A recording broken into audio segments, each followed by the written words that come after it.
Hello, Kara. Hey, Megan. What you doing? Oh, just trying to make a pillow for it over here on this couch. Guys, we are recording remotely because I am on vacation in Florida in like my second favorite place in the world, St. Pete. Yes. I love it. Is this the same place you swam with the manatees at one time? Yes. Also, the very first day I got here, I put this in the Facebook group. The first day I got here, the second we got out there, a manatee swam right by us. Oh, it said, hey, you're back. I know. I was so happy. Manatees, as much as everybody who listens to this podcast regularly knows, I'm not a fan of things in the water. Right. Living things in the water. Anything in the water, right, yeah. Or dead things. I don't want anything in the water. No, dead things don't need to be in there either. Right? But manatees, I just love. Also, oh my gosh, okay. Yes. By the way, real quick, this is the Witch's Magic Murder Mysteries podcast. I'm Kara. I'm Megan. We have not got to talk a lot lately, guys, so you're just like getting to hear us catch up about Oh my gosh, yeah. Also, it's going to sound like I have ghosts in the house because it's really loud when people just barely walk upstairs. So sorry. It'll just add to the ambiance. I love it. It's creepy great. Podcast. Oh, anyway, finish with your story and then I'm going to tell about the ghost in the house. Oh, wow. Okay. Yeah. Jeez. Okay, I'll try to make this one good. No, this is actually amazing. So I went paddle boarding yesterday. Oh, yeah. It was great. I loved it. I'm like, I now want to paddleboard, which is not a thing I ever thought I'd say. So you just stand on the board and you just use the long paddle to just get where you're going. Yes. You don't, are your feet in anything that like hold them in there, or you're just like hoping your toes hold on? You're just standing. Yeah. Okay. And it's so funny. So Lauren, for some reason, she just naturally has like good balance. I think that's why she was just sort of naturally good at figure skating. Oh, yeah. And she gets on the paddleboard and we're out there. All of a sudden, she's like, don't mind me, Mom, just doing a little stretch. And she's over there doing yoga. She's doing like downward facing dog. What? She's doing the splits. And I'm like, why? She's like, do you think you're like free pose? I was like, shut up. You're like weebles wobble, but they don't fall down over here. It was so weird. That's how I would feel. I don't know how she's my daughter. Okay. I'm getting off track. Here's the very important thing that everyone needs to know that I learned from the lady who took us paddleboarding. Yes. Do you know what the manatee's closest living relative is? A cow. An elephant. An elephant? What? How? I don't know. It's some evolution, you know? Yeah, like they didn't directly evolve from elephants, but they have like a cousin somewhere. Like ostriches or T-Rexes? Probably. I imagine it's definitely an ostrich. You can just see it, right? Like elephants, manatees, and like at the top, there's definitely an ostrich. Yeah. I like that. It's my favorite fact now. That's so cute. You're going to tell, it's like it should be on a Snapple bottle. It should be. Okay, tell me about your ghost. Okay, so Tyler has a Tesla, and you know how like you and I have always been like, we want to drive out to that cemetery in Louisville to see if we see that one ghost. Mm-hmm. Well, we were pulling out of the driveway, and like the driveway goes behind the house, and that's where the garage is. So we're getting ready to pull out, and I was like, Tyler, why in the image is there a dirt bike with someone with a helmet on? What? I was like, what is this recognizing? And he just looked at me. Like in the driveway? In the driveway, yeah. And there was nothing there. And I was like, what is happening? And he's like, Wait. So tell people what Teslas do, because I didn't know this until you mentioned it to me. Okay, so I found on TikTok that they will like recognize people. And so I asked Tyler, I was like, well, is this true? So we're driving around and it'll recognize road cones, and it'll show up like on the side of your car, like wherever it is. So if there's like a person or like even a truck or whatever, it'll show you the shape of it next to you. So you know what's next to you. Mm-hmm. And so like it'll show a figure, like a shadow figure of a person. So it's not supposed to be like a ghost hunting thing, but it's just like an added perk. You just can use that for that. So he looked at me and he was like, what are you talking about? And I was like, seriously, why is this here? And he was like, Kara, a young boy, when my mom was in middle school, his mom lived on this street when she was growing up. A young boy, when he was in middle school, pulled out of the street on his dirt bike and got hit by a water truck and died. They lived in this house. How awful. So, after I found that out, we were talking about it, and I kept trying to like Google his obituary and trying to find where he's buried, like trying to find all, you know me, trying to find all these details, and I can't find anything on him. So I was like asking his mom all these questions, and she's like, I knew him so well. His name's Steven. So Tyler jokingly the other day was like, hey, Steven, we're getting ready for bed, and soap bottles in the bathroom start moving around. Kara. Megan. And so now he's just like, good night, Steve. And I'm like, no. Yeah, you can't play around with this. No. So he didn't see it on the Tesla screen or whatever? No. And I was like, gosh. What? Yeah, so he thought I was joking that I knew about the story. I did not. Anyways, you know how I did some research on a lady that poisoned people that just like killed them in hospitals. I found in that research another lady that poisoned people, but she didn't work in a hospital. These were lovers. People said she was attractive. I looked her pictures up and I was just like, huh. Well, you know, everybody's got different tastes. Yeah, not my taste, but okay. You know those things that says like she's a 10, but she, and then you could just put she poisons people with arsenic. She kills people. Yeah. Yeah, perfect. Okay, her name was Blanche Taylor Moore. Blanche was born February 17th, 1933. It says she was a Tar Heel native. Like North Carolina? Yeah. Okay. Okay. It says she was born to a Parker D. Kaiser, who was a mill worker. He was also an ordained Baptist minister and a womanizer. Isn't that all like an amazing combination? I mean, listen. Yeah. I have a lot of opinions about that. Yes. So he liked the alcohol a lot. So between his sermons, he would just drink lots of alcohol. Oh my gosh. And then poor little Blanche had a rough start as a teen because he would then start gambling and wouldn't be able to pay for his debts. And he'd be like, here, date my daughter. You can do what you want with her. Oh my gosh. And he's a Baptist minister? Yeah. Yeah. You know, he was just up in that pulpit every Sunday being like, I am God's chosen one.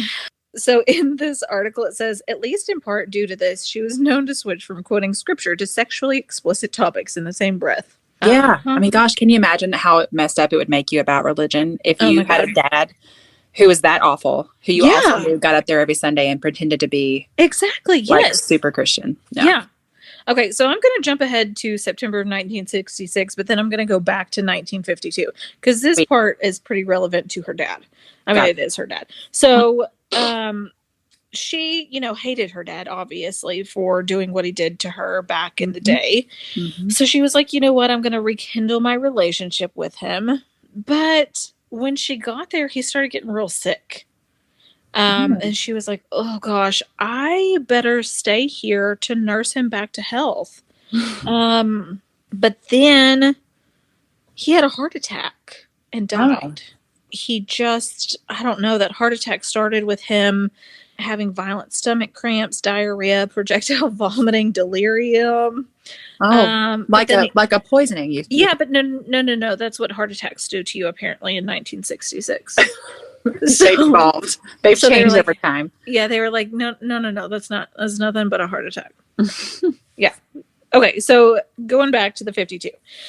She marries in 1952. A James Taylor, not the musician. He was a veteran and a furniture restorer. They had 2 kids pretty quickly, actually. One in 1953, and then they waited a bit and had another in 1959. Okay. So jump ahead a couple years. She decided she was going to get a job at Kroger in 1954. She was a cashier, and she stayed there for a pretty long time. In 1959, when she was having her second kid, they promoted her to head cashier. Said it was the highest job available to a female employee at Kroger at the time. So that's great. Yeah. So while she was working there, she met a Raymond Reed. He was the manager of the store.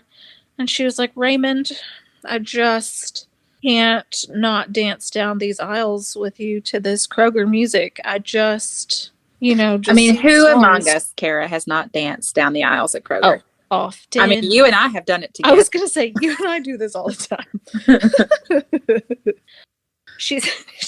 James Taylor, her husband, was just, he liked to drink too while she was working there.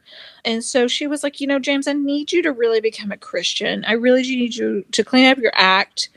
And then, so all of a sudden he does. He becomes a perfect husband. He becomes a great father. And he's just like, I don't want to do anything to displease you. But she on the side is still like, Raymond Reed and I dancing down these aisles in Kroger's great. I know. So she's still with Raymond. But while she's still with James, James's mom, Isla, I don't know. Isla, probably. Isla, yeah, whatever it is. Whatever. Those aisles of Kroger. She became bedridden. And, Blanche was just like, my gosh, I have to do my best to make this old lady as comfortable as she possibly can be. Just like I nursed my dad, I'm going to do the same for her. So then she dies, obviously. What else would happen? Of course. In November 25th, 1970.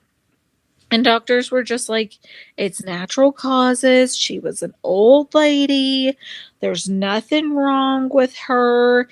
Who needs to care about these stomach issues, the vomiting, the blue skin? Like, nobody needs to worry about this. Was she her first one then? This is in 1970. So no. Dad was first and then her. So Raymond Reed, Kroger guy, right, was like, you know what? I'm obsessed with you. I'm going to just abandon my wife and kids. I'm going to get a small apartment and I'm going to file for divorce.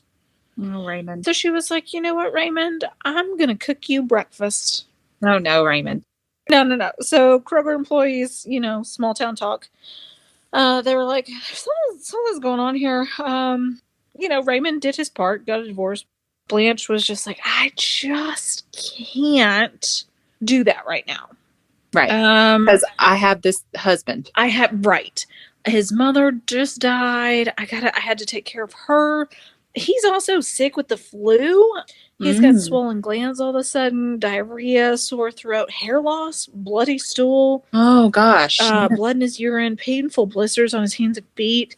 So I gotta stay to take care of him. Oh, no. Then we'll see where this goes. James Taylor's hospitalized, her husband. She started bringing him ice cream from home. And just like visiting him in the hospital. So he showed flu symptoms September of 70. October 2nd, he dies like an hour after she brings him some ice cream. So he leaves her the estate. She decides to buy a new home. And people were like, what? Yeah. You're like moving on pretty quick. And then she starts dating Raymond. And they're out in the open now. They started talking about marriage, but they just kept putting it off. Like, they didn't get engaged. She was just like, Raymond, you're just not enough for me. I need something better. Yeah. Raymond has left his wife. Exactly. She was like, Kevin Denton, you're the manager of this store. I'm just going to start flirting with you. No. So then that relationship went bad because Kevin was a bad egg. And so she decided that she was going to file a lawsuit against Kevin and Kroger in 1985. She charged sexual harassment. Kevin had to quit his job, and Kroger settled out of court 2 years later for $275,000 at the time. So that was 1985, whatever 275 is worth now. Ugh. So she was just like, this is great and all. I just need more money. Jeez. Yes. January 23rd, 1985, a fire happened at her new home. And she claimed that a pervert set the blaze. And the firemen were like, sure, it was arson. So this weird man that's peeping Tom, he set fire to your house. So she had fire insurance. Guess what, Megan? What? Instead of buying a new home, she got a mobile home. Wow. And then a month later, that mobile home caught fire. She blamed said pervert again because he followed her to peep on her. And she got another insurance check from that. Who is this insurance person who's just like, yeah, let's just keep paying it out? Yeah, this sounds great. She's had a rough go at it, okay? So Easter And you said she wasn't super hot either, so I'm just glad. Well, Megan, to me, she wasn't, okay? She's not your type. I got it. Right, exactly. Okay, so Easter Sunday, 1985. Reverend Dwight Moore, 51-year-old divorcee, was the pastor of Carolina United Church of Christ. Blanche was like, I'm going to meet this guy. So she, at the end of the service, was just like, I need to be counseled. I'm just really struggling with my past. I just really need to start meeting with you. I just feel like you could solve all my problems. So they started meeting for dinners, carrying on, regular conversation. And she starts talking to her friends and saying, I just think I'm going to marry me a preacher man in the next year or so. So she's just like reliving her relationship with her dad over and over again, basically. Exactly. Right? I mean, exactly. Yeah. So let's not forget about Raymond. No, never. No, Mr. Kroger. Does he still have the flu? Yeah. He's just like, at the time was like, I just love this woman, but she was just like, nope, this isn't it. She hid her relationship with Reverend Moore because of the lawsuit. She stated in the lawsuit, it completely alienated her towards men, and she has not been able to maintain any meaningful social contacts with the opposite sex. Because of the lawsuit against Kroger? Uh-huh. Okay. Like, is Kroger going to come back and be like, we need our money back? We see you out with this man. Right. So she told Reverend Moore one day, just in casual conversation, she was like, I have a really bad ant problem. Could you give me some arsenic? I know it for sure kills ants. So Raymond Reed in 1986 was diagnosed with a case of shingles and hospitalized April of that year. He struggled for 3 months with illnesses, and Blanche was like, Reverend, I'll be back. I got to help this guy. He's real sick. And I need to help him with his will as well. I'm going to be added on as one of his beneficiaries. No big deal. Don't ask questions as to why. Right. But I do get because I'm such a good person. Right. And he's going to leave me 1/3 of his estate. So his sons are just going to divide the rest. It's totally fine. So on a daily basis, she visited the hospital, brings him food, homemade pudding, milkshakes. And she's just like, the doctors and nurses were like, she's just the most loving caregiver ever. But then all of a sudden he starts declining and they move him to the ICU and he suffers from renal and respiratory failure and dies 3 days later. He had gained 60 pounds in retaining body fluids, bloating so severely that his skin began to rip. Yeah, so his body was just shutting down. Yep. Oh my God. So she was just like grieving at his funeral. But she did get $30,000 from his estate, and then she took stuff out of his safe deposit box. No, yeah. and to fix her, to heal her pain. Right. Yeah. Right. So then her sons were like, we know that you and Dad wanted to get married. We don't know about this other preacher man. So here's $45,797 from Dad's life insurance policy that we'd like to share with you. In addition to the $30,000? Man. So 2 house fires, the 200-something thousand from $275,000 from her first husband. I mean, she's sitting pretty easy. Yeah, I mean, this is her career. Yeah. So she mourned a little bit over him, and then she was like, I think, Reverend, it's time we tie the knot. Yeah. He's like, yes, please. I let you go take care of this man in the hospital because you're the best caregiver ever. And let's do it. So they set the wedding date for August 23rd, 1987. But then she ended up having to have breast surgery. She had one breast surgically removed so it wouldn't spread cancer. Oh. So they were like, you know what, babe? Let's push it back to November 27th, 1988.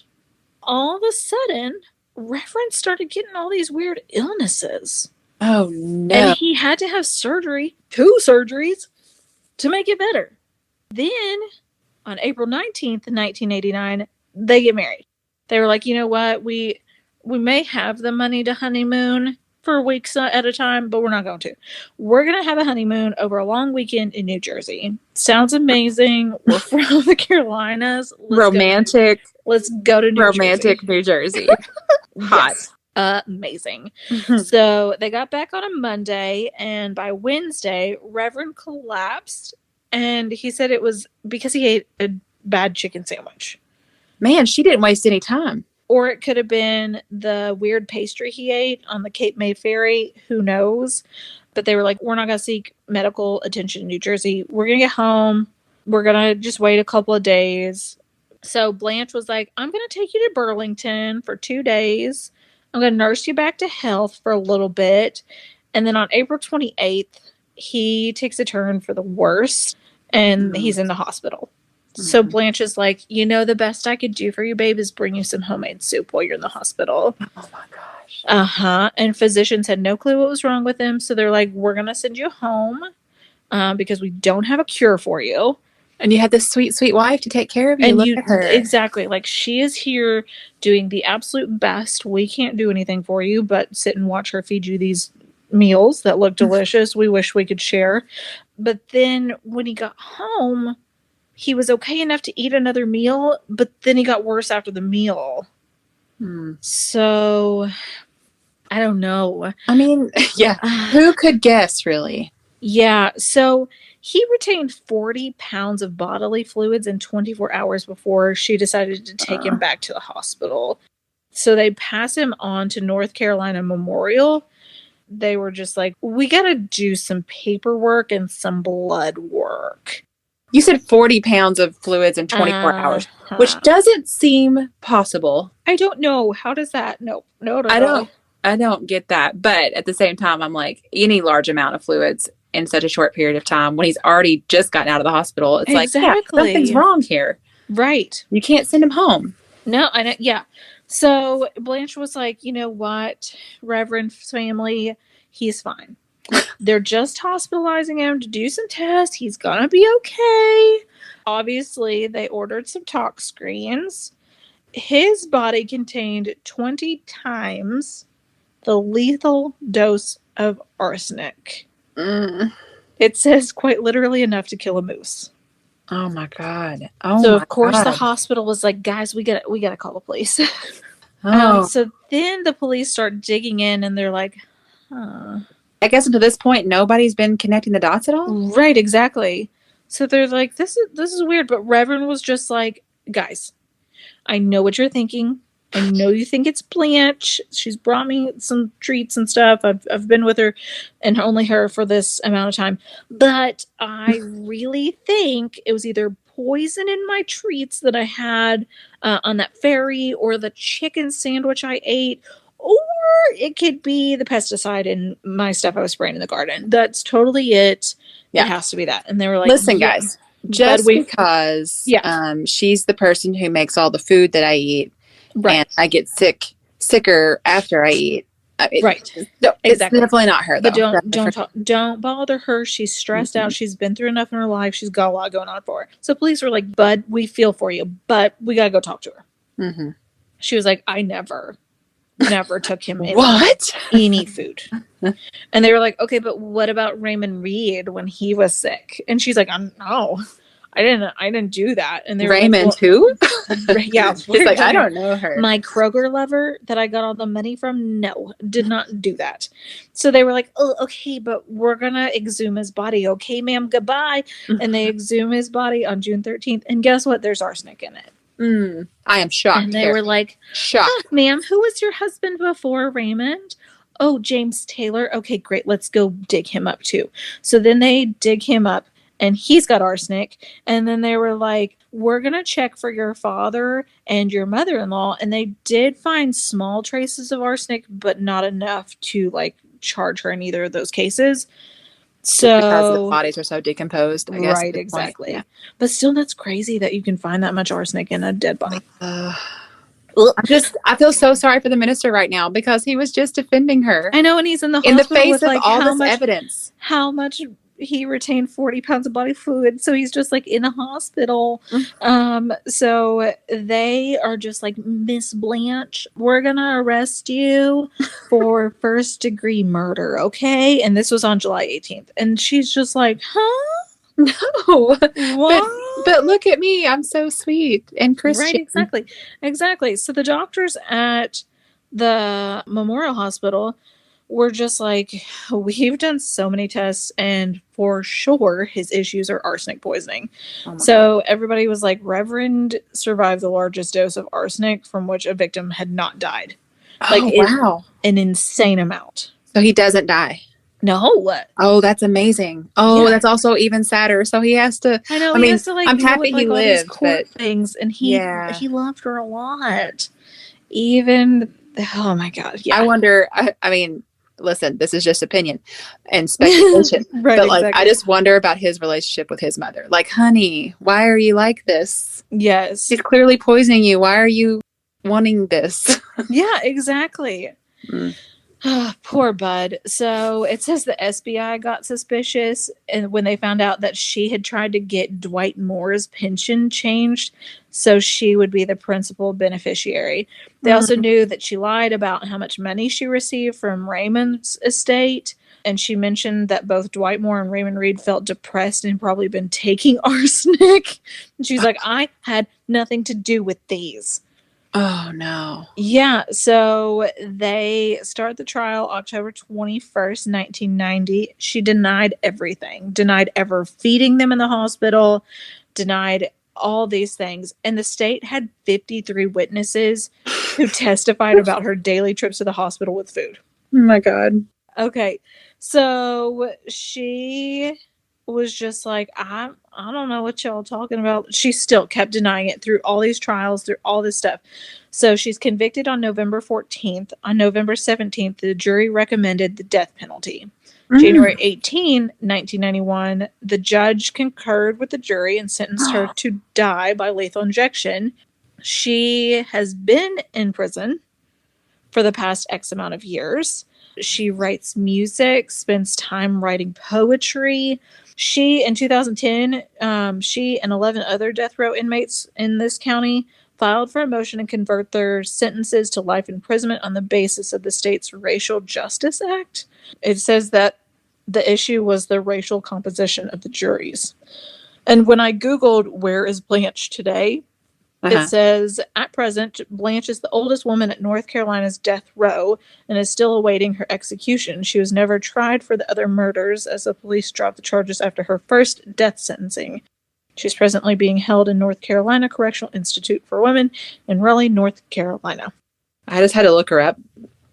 It says she has had some health issues in prison, too. Her mugshot is... Isn't it wild? So scary. I know. But then, like, more recent pictures of her, and you're just like, oh my God, she looks like somebody's sweet little granny. Exactly. Oh, Blanche. Yeah. It's like arsenic and old lace. Yeah. Blanche Taylor Moore. Man. Yep. That woman. Okay, well. Exactly. Thanks. That woman. I think Black Widow murders are so fascinating just because it's almost like they're so predictable. It's like the same thing over and over, and yet they keep happening. They've happened all throughout history. Why didn't anybody catch on to this? I know. I guess it's so much easier to see like we are now when you stand back from it and you're looking back. But like in the moment, you just think, no way. That poor minister. I hope he has found a good woman now. Oh my God, poor guy. He just needs to love somebody. He lost all that body fluid, is feeling better, and has never eaten another whatever that meal is again in his life. I'm sure he hasn't. How old is she now? That's another thing I was going to look at. She was born in what, 33? She is 89 right now, Kara. Jesus, she's literally the oldest death row inmate. Yeah, 89. That's so sad. She had this very long life, and look how she's wasted it. Ugh, yeah. That makes me so mad. I hope she has so many ants in her cell. She can just never get rid of. Yeah. Because they won't allow rat poison around her. Yeah, I bet you're right. I bet that's it. That's her punishment. She has to see ants every day. All right. Well, thanks for telling the story. You're so welcome. I feel like there were so many like little stories added in our story this time because we just haven't talked. I know. The summer is so different. Like more different than I had anticipated as far as like. Oh, I know. Same. Travel schedules and kids getting older and everything. I know, but I feel like once school starts back up, we will be like, oh my gosh, this is our same routine all the time. Yeah, I get to see you every week again. Yeah, it'll be great. But thank goodness for Anchor.